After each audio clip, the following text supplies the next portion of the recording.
if someone was to approach you and they knew who you were, and they said, Mitch Harper, what's your platform? What's that number one issue that you're going to stand for in the 4th District at that council table? What would it be? Well, aside from all those issues of getting our concrete streets fixed and getting infrastructure put in like sidewalks in Waynedale for greater safety, I guess the thing that I'd want to be identified with most is fiscal responsibility. I went on to council.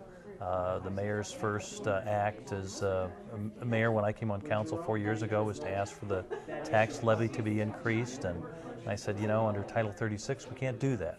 It's not possible to raise the tax levy.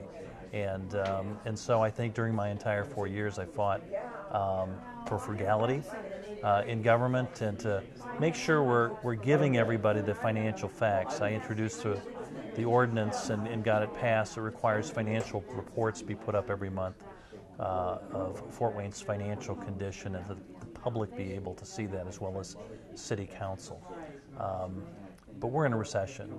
People have to guard their own money carefully, and government does not have a automatic claim on it. We have to be very, very frugal and very careful.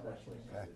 And give us your opinion on what you think should be done with the $75–80 million that Fort Wayne will have from the Legacy Light Lease. Well, I think we've got to be cautious. If we want to treat it as a true legacy, something that's going to serve future generations, and we have to acknowledge that it came from past generations of ratepayers in Fort Wayne, there are protections within the state code and the state statute regarding that money, so that really it's going to be more of a focus on the interest that it can generate, and not dipping into the main body of that money, so it remains a legacy forever. I think we've got to be very careful over these next several years, because it may be the already considerable cost for the combined sewer overflow could be even higher. There's a contingency in the combined sewer overflow agreement which says federal government will hold us to only a certain standard if we can obtain a waiver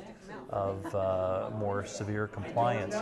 There's not been a city in the country who's been granted that waiver, and I think the city administration, I think the council has to be pretty honest with folks that there's a real risk that we will have substantial new obligations in meeting that combined sewer overflow mandate.